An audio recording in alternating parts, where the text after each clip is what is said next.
beda, sasarannya dibuat yang beda.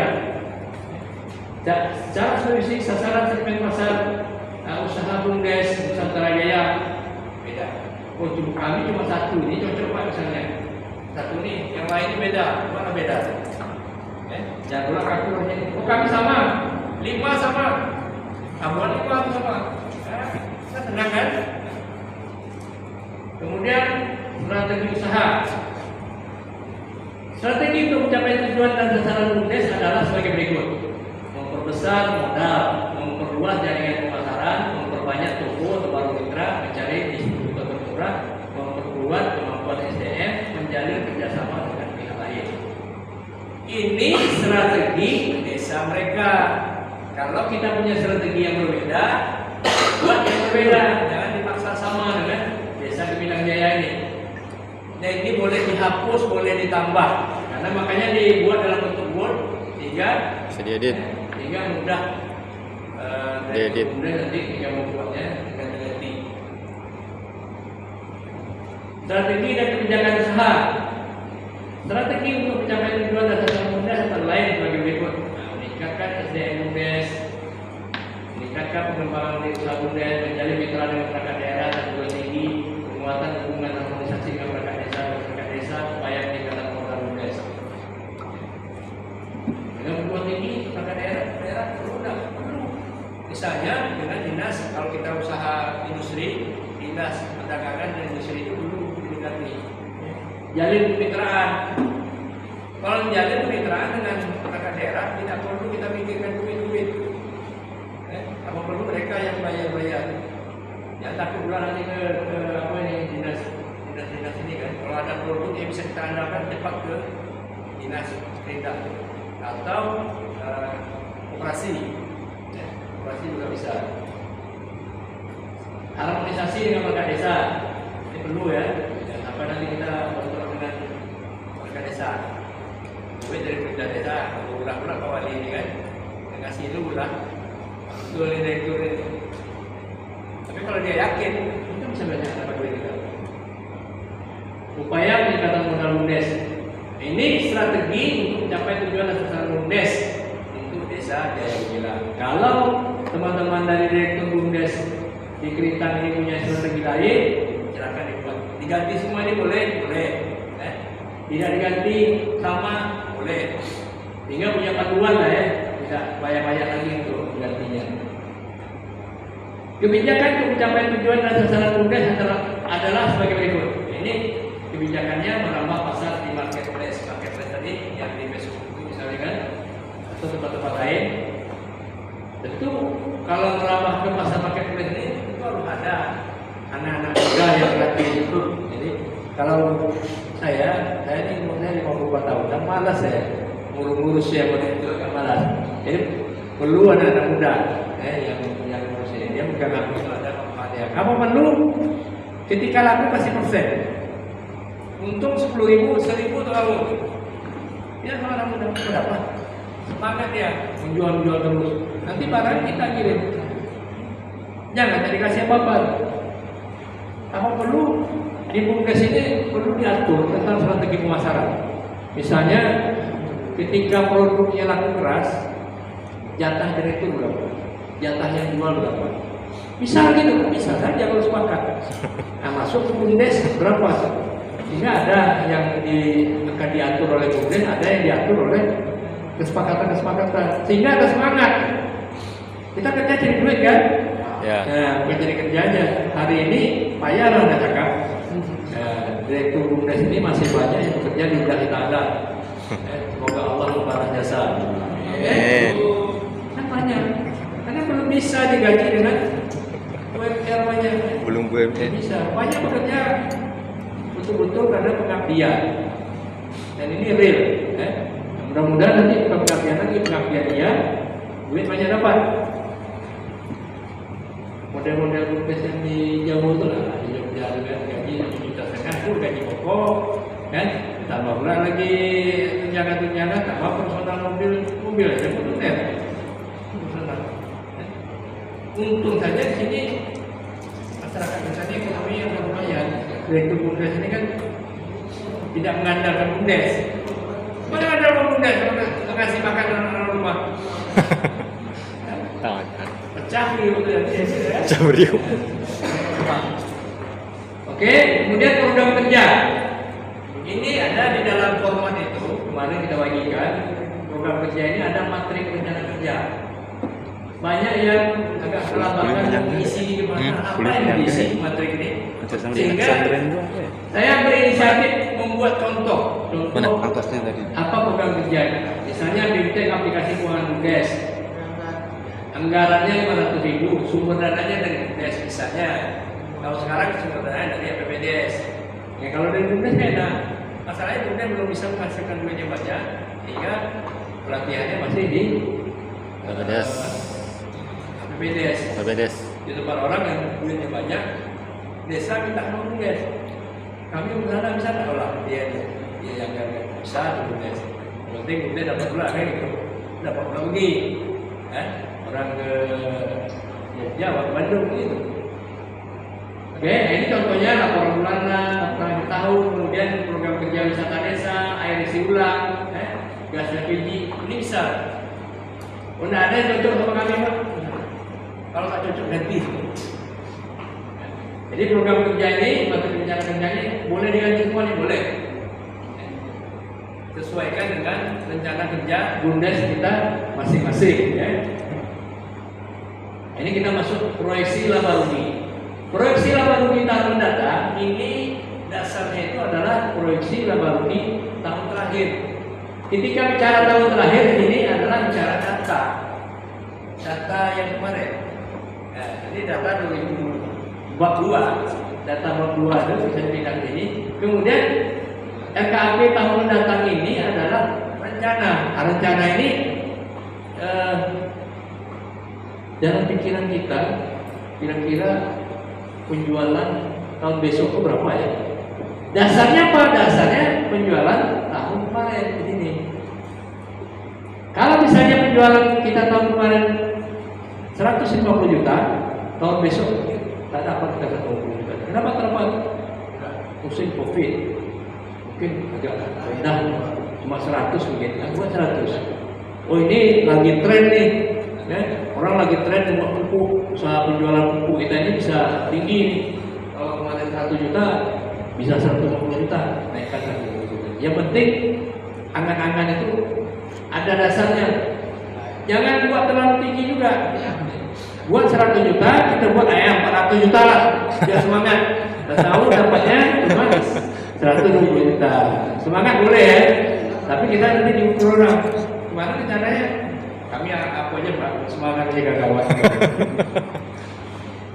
Laba buntu, beban usaha. Ini data yang pertama kita isi di sini adalah data tahun kemarin. Kemudian yang nomor ini adalah perkiraan yang akan datang. Laba ruginya berapa? Ini banyak nih ya, proyeksi tadi proyeksi laba rugi tahun mendatang. Ini ada proyeksi beban pokok penjualan tahun mendatang. Beban-beban pokok itu apa saja? Biaya bahan, biaya kontraktor, transport, biaya aset, sewa alat, biaya personal dan lain-lain. Beban tetap produksi, biaya gaji upah, ini beban-beban. Ini dasarnya apa? Ini adalah transaksi keuangan tahun kemarin di sini, tahun terakhir. Baru kita buat tahun yang akan datang. Nah, ini catatannya sama. RKP artinya rencana kerja dan anggaran perusahaan. Perusahaan ini adalah BUMDes. RKP tadi ya. Beban pokok penjualan adalah seluruh biaya yang dikeluarkan oleh perusahaan untuk proyek barang yang dijual atau harga perolehan dari barang yang dijual. Laba buntu ada beban penjualan. Ini catatannya sama, bisa dipakai, bisa dibuang. Jadi kalau saya malah menyarankan ketika sudah jadi proposalnya, sudah paham kita dibuang aja. Ini hanya keterangan dari apa-apa yang ada di dalam ini. Kemudian proyeksi neraca tahun mendatang. Ini sengaja dibuat contoh satu, kemudian ada contoh dua. Ini contoh dua. Proyeksi neraca tahun mendatang. Beberapa format yang saya lihat di kementerian itu banyak yang menggunakan format ini, tapi banyak juga yang membuat contoh dua. Nanti ketika teman-teman dari BUMDes mau membuatnya, dilihat ini yang mana yang paling mudah dipahami. Ya, artinya kas tahun sebelumnya, nanti tahun kemarin, kemudian yang akan datang. Ini tahun ini bisa diganti ya, tahun sebelumnya yang akan datang, tahun sebelumnya akan datang. Kas timban, persediaan dagang dan lain-lain barang ini. Ini item ini nanti disesuaikan dengan item keuangan kita, kegiatan kita. Ketika nanti agak pening kami Pak yang ini pakai komen ini, sebenarnya sama juga isinya, targetnya sama. Ya?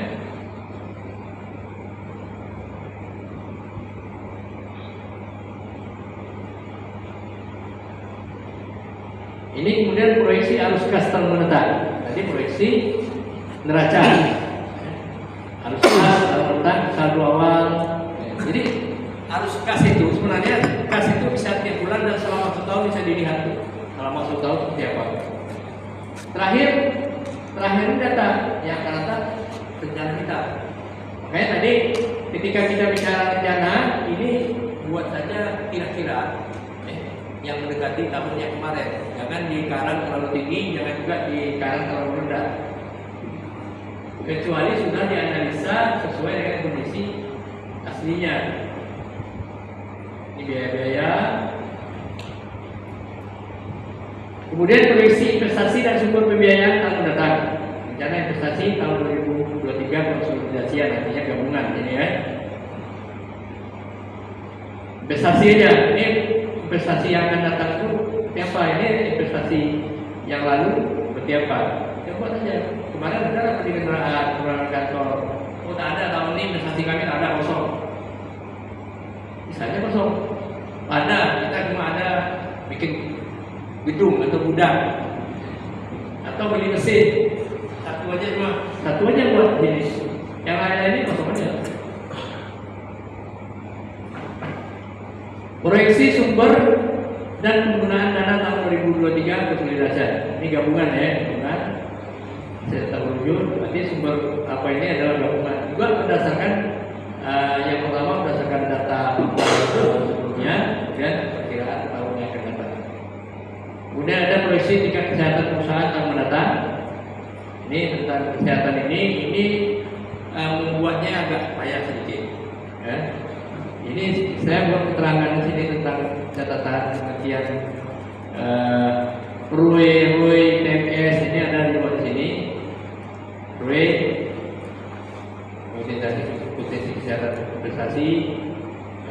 Kemudian di sini RUE ini dibaca dan ini mungkin agak sulit ya, sulit bagi bersih potong pajak yang terbelakang akuntansi.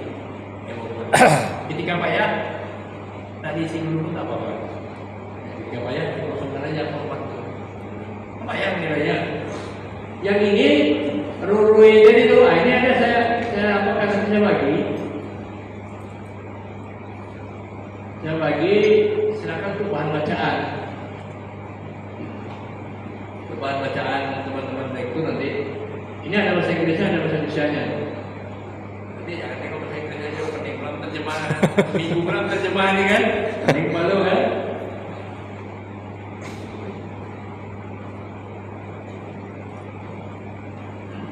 Kemudian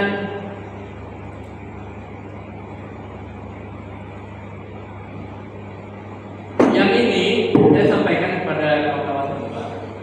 Saya punya beberapa contoh di bab 3 ini, dan ini banyak orang yang tidak mampu mengisi. Ketika tidak mampu, kita ambil nanti beberapa format yang mampu isi saja. Saya kasih contoh di sini rencana kerja muda di Kepas. Nah, di Kepas ini kan ada nih, ini program sama yang tadi. Ini kan ada lembar pengesahan ya, kita baca lembar pengesahan tadi kan. Kemudian ada daftar isi, kemudian ada cerita. Walaupun mereka buat cerita sedikit, ada struktur, daftar SDM. Tapi daftar SDM mereka tidak seperti yang di format. Ikut yang mana Pak Ayu? Ikut yang di format yang saya buat itu. Diisi sebisa mungkin. Karena di sini Ketika dia masuk bab 2, bab 3 itu, bab 2 ini mana? Sedikit aja sih. Bab 3 ini, di bab ini harusnya terpisah. Ya, ketika bicara bab, ini bagusnya terpisah. Kecuali dia undang-undang. Kalau dia proposal, bagusnya ini di bab 3, masuk dia lembar sendiri. Ya. Dan bab 3 ini bedanya. Nah, lembarnya. Padahal kita tadi, bab 3 kita tadi berapa lembar nih? Panjang.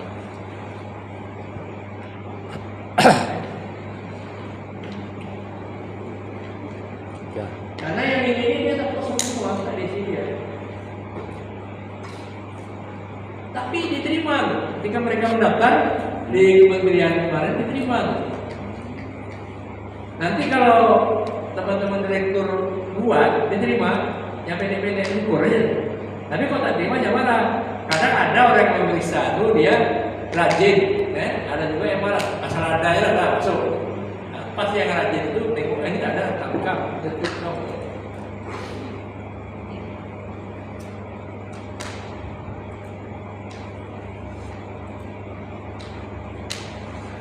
Ya, bab 5 dia bicara kerjasama. Satu ini aja. Ini aja.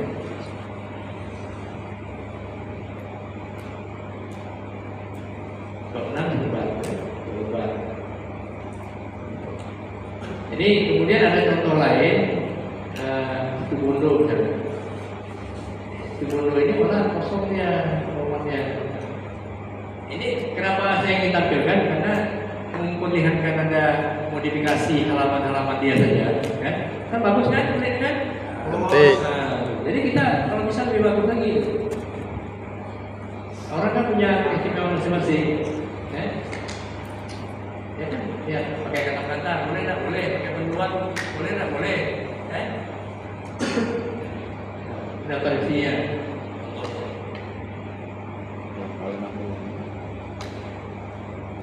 Ketika isi kosong semua. Contoh. Ada juga yang di Jaya.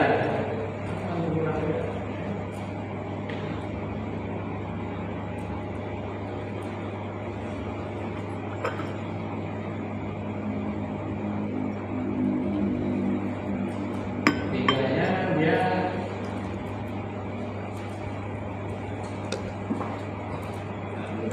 ini, ya. Sementara di tempat lain tidak mau jadi tadi untuk keluar.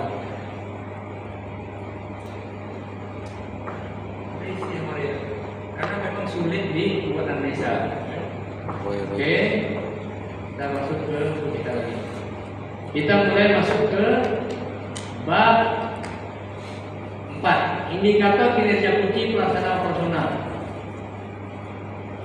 Beberapa BUMDes mereka tidak berusaha buat ini, tetapi saya sarankan BUMDes yang di Kelitang ini cari indikator KPI yang paling mudah kita isi dan satu, misalnya beberapa item nih, ada 18 item dan seterusnya, mungkin bisa sampai 20-30 item. Cari satu atau tidak ada di sini kita buat satu yang paling mudah kita buat mengukur kinerjanya. Misalnya apakah dibutuhkan tenaga kerja, indikator kinerja kunci ini ada rujukannya di mana? Di sini dia.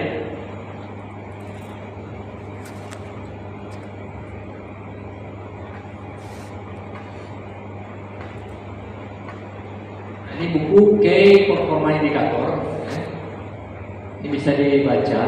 Dan setiap item kegiatan kita itu diukur.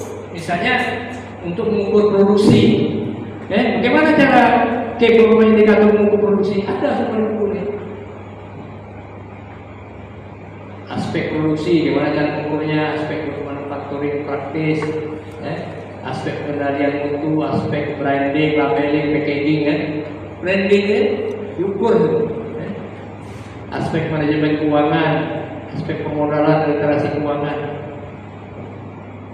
semua aspek diukur. Ini tampil bagaimana cara mengukurnya. Ini misalnya. Ini juga dibuat oleh menteri tentang usaha menteri BUMN tentang penilaian tingkat kesehatan perusahaan negara, masuklah BUMDes itu. Ya. Makanya ketika teman-teman nanti mengisi KPI ini cari satu saja. Ya. Ini kan ada kalau ketika pertumbuhan pendapatan nilai berapa? Cari satu aja. Pertumbuhan aset. Asal ada saja cukup. Kan aset kan mudah ukur. Berapa tumbuh ya? Berapa persen? Ketika dia sekian persen tumbuh itu nilai sekian. Bagaimana cara mengukurnya? Lihat di KPI tadi. Dan misalnya saja yang ini tak usahakan apa? Mungkin lebih 80% BUMDes tidak mampu isinya. Karena ini diisi oleh orang-orang akunting, dan dia akuntan publik yang biasa menilai menggunakan KPI itu. Tapi kita jangan kalah-kalah amat. Dapat tidak bisa 20 KPI, satu KPI itu jadilah. Cari yang paling mudah, diukur ada dua dari sini. Ini bab 4 ya, bab 4. Kemudian ada bab 5. Bab 5 ini rencana kerjasama usaha dan non usaha. Dua rencana kerjasama ini. Ini isinya pihak-pihak yang terlibat, BUMDes atau pihak ketiga lainnya. Pihak kedua, ketika kita bicara kewajiban, biasanya ada hak juga di situ. Misalnya, saya kerjasama sama BUMDes Nusantara Jaya. Kerjasama nih perusahaan saya.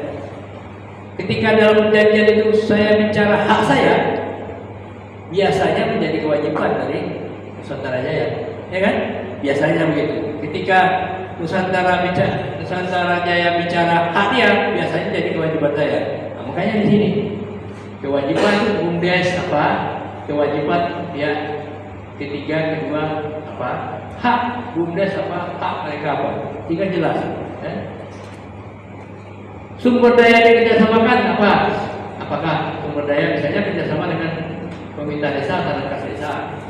Luasnya berapa? Lokasinya di mana? Kedudukan hukum, peruntukan dalam kerjasama, nilainya nanti bisa berapa ya? Bangunan, gedung, mesin, dan seterusnya. Dan ini disesuaikan saja sumber daya dikerjasamakan ini. Kalau kita desa, misalnya dulu Petalongan buat kebun buah naga, itu tanah siapa? Itu bisa dimasukkan dalam ini. Tanah desa kah, tanah numpang kah? Bisa saja. Kerjasama bentuknya apa? Perjanjiannya 5% hasil dibagi pada pemilik tanah misalnya. Jangan ragu ya Petalongan, walaupun buah naga sudah hilang. saya dapat juga data dari makan saya buah naga.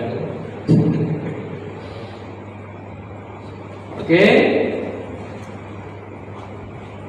Besar investasi berapa nilainya? Bentuk kerjasama ini dibuat apakah sewa menyewa, kerjasama pemanfaatan, bangun guna serah, bangun serah guna, pengembangan layanan atau ikut dan lain-lain sebagainya. Jadi bisa dipilih atau tidak ada satupun yang di sini bentuk kerjasama yang sesuai dengan ini. Kita buat saja yang sesuai dengan kita punya. Ya.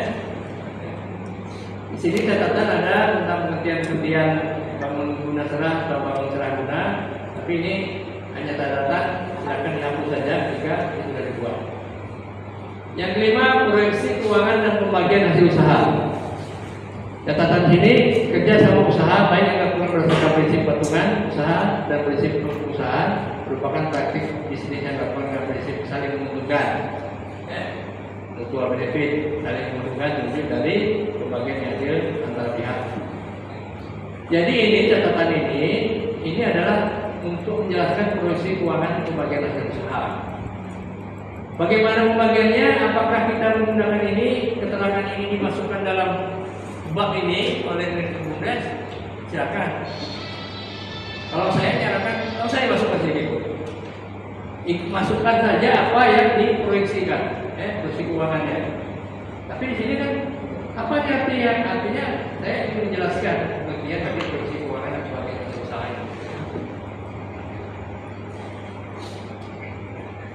Rencana kerjasama non usaha. Tadi usaha ya. Tadi di sini adalah kerjasama usaha. Ini. Yang kedua, yang B adalah kerjasama non usaha. Ini pihak-pihak sama.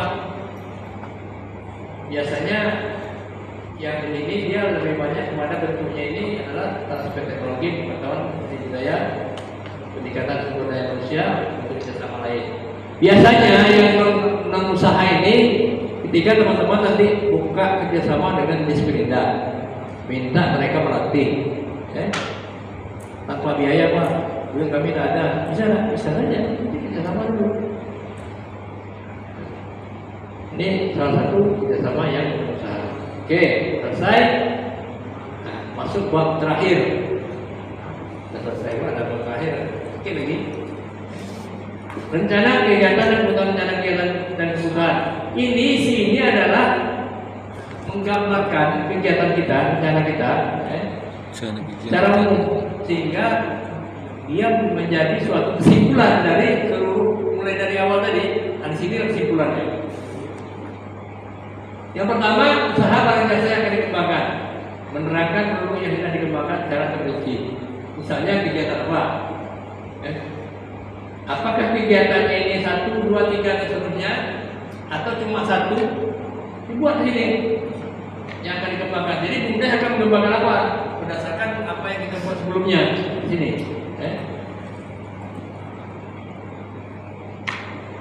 Kebutuhan dari usaha barang jasa, jelaskan mengenai kebutuhan yang akan digunakan dalam usaha. Berikut jumlah kebutuhan dan perkiraan harganya. Sebaiknya memisahkan antara kebutuhan pengelola pokok usaha dan kebutuhan penunjang usaha seperti izin usaha, penjualan, inovasi dan sebagainya. Jadi kebutuhan dari usaha barang jasa ini menjelaskan ini, jelaskanlah. Rencana lokasi, di mana lokasinya? Jadi teman-teman buat aja lokasi kerjasama, misalnya kalau cerita di desa yang ada banyak Sumiara, Tepas ya, pusat wisata desa. Kita tak ada ya. Kepala kereta. Apa? Wisata desa. Apa bilang? Kolam renang misalnya. Jalan. Kamu udah juga kan? Jadi. Hangus. Enggak. Misalnya lokasi usaha kita tadi gudang, gudangnya Nusantara Jaya punya gudang Pemprov punya. Bisa nggak diambil alih oleh Bumdes? Nusantara Jaya mana? Ada gudang kan Sungai kan? Ada lah. Coba diolah. Saya dulu dah. Nah, itu kan. Diolah. Ini kerjasama. Bisa kalau dia bisa diolah, buat surat resmi ke Pemprov Riau. Riau punya kan? Riau. Naikkan nama sesuatu itu kan? Baru dia datang nanti kan?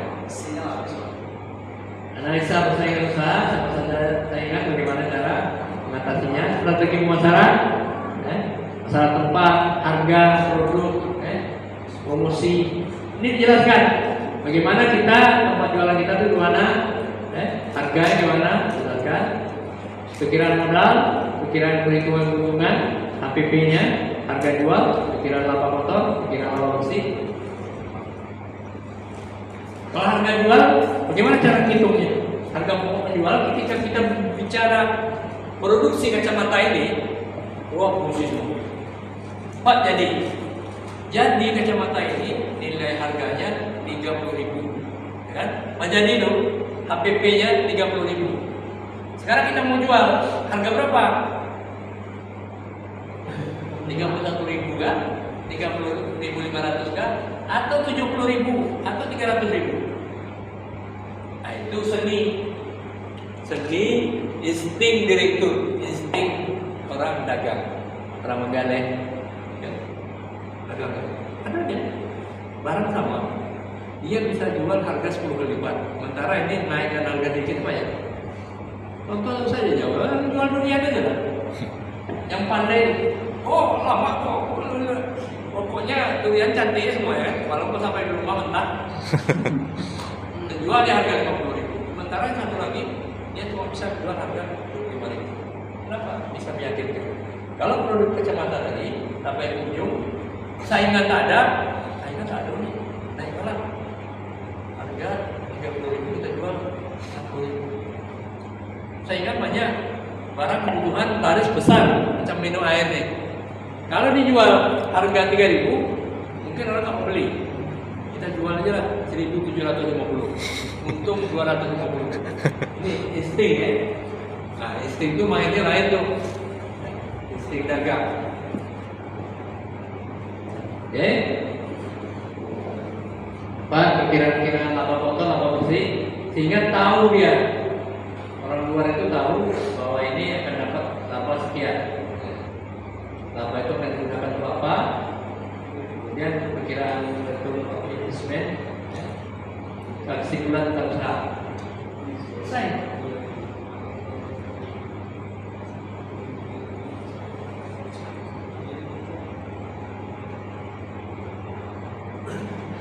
Oke, sampai di situ ada